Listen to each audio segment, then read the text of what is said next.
ପୁଣି ଥରେ ଗୋଟେ ନୂଆ ଓଡ଼ିଆ ସିନେମାରେ ନୂଆ ଷ୍ଟାଇଲରେ ନଜର ଆସିବେ ଅଲିଉଡ଼ର ସୁପରଷ୍ଟାର ସିଦ୍ଧାନ୍ତ ମହାପାତ୍ର। ତେବେ ଦର୍ଶକ ବନ୍ଧୁ ଆପଣମାନେ ପ୍ରଥମ ଥର ପାଇଁ ସିଦ୍ଧାନ୍ତ ମହାପାତ୍ର ପୁଣି ଥରେ ଆପଣମାନେ ତାଙ୍କୁ ଦେଖିବା ପାଇଁ ପାଇବେ ଏକ ନୂଆ ନବାଗତ ଅଭିନେତ୍ରୀମାନଙ୍କ ସହିତ ଅଭିନୟ କରୁଥିବାର।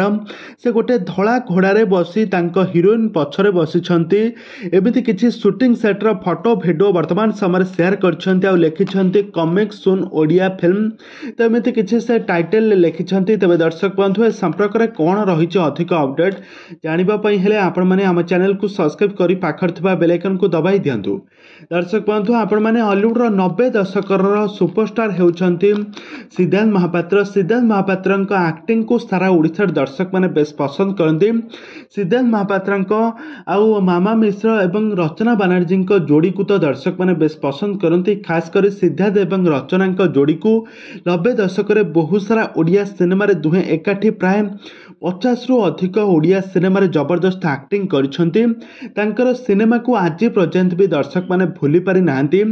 ସେଥିରେ ତାଙ୍କର ନିଖୁଣ ଅଭିନୟ, ହିରୋ ଷ୍ଟାଇଲରେ ତାଙ୍କର ଯେଉଁ ଜବରଦସ୍ତ ଫାଇଟିଂ, ଜବରଦସ୍ତ ଡ୍ୟାନ୍ସ ଏବଂ ଜବରଦସ୍ତ ଲଭ୍ ରୋମାନ୍ସ ଆପଣମାନେ ସେଥିରେ ଦେଖିଥିଲେ। ତ ବର୍ତ୍ତମାନ ସମୟରେ ଏହିଭଳି ଏକ ସିନେମାକୁ ଆଧାରିତ କରି ଏକ ନବାଗତ ଅଭିନେତ୍ରୀଙ୍କ ସହିତ ଅଭିନୟ କରିବେ ସିଦ୍ଧାନ୍ତ ମହାପାତ୍ର। ସେ ଗୋଟେ ସିଦ୍ଧାନ୍ତ ମହାପାତ୍ର ରାଜକୁମାର କ୍ୟାରେକ୍ଟରରେ ଅଭିନୟ କରିବେ। ଧଳା ଘୋଡ଼ାରେ ହିରୋଇନକୁ ଧରିକି ଯାଉଥିବା ସମୟରେ କିଛି ସୁଟିଂ ସେଟ୍ର କିଛି ଫଟୋ ସେ ତାଙ୍କ ସୋସିଆଲ ମିଡ଼ିଆ ଇନଷ୍ଟାଗ୍ରାମରେ ସେୟାର କରିଛନ୍ତି। ତେବେ ଦର୍ଶକ ବନ୍ଧୁ ଏ ସମ୍ପର୍କରେ କ'ଣ ରହିଛି ଅଧିକ ଅପଡେଟ୍ ଜାଣିବା ପାଇଁ ହେଲେ ଆପଣମାନେ ଆମ ଚ୍ୟାନେଲ ସହିତ ଯୋଡ଼ି ହୋଇ ରୁହନ୍ତୁ। ଆମ ଚ୍ୟାନେଲକୁ ସବସ୍କ୍ରାଇବ୍ କରି ପାଖରେ ଥିବା ବେଲ୍ ଆଇକନକୁ ଦବାଇ ଦିଅନ୍ତୁ।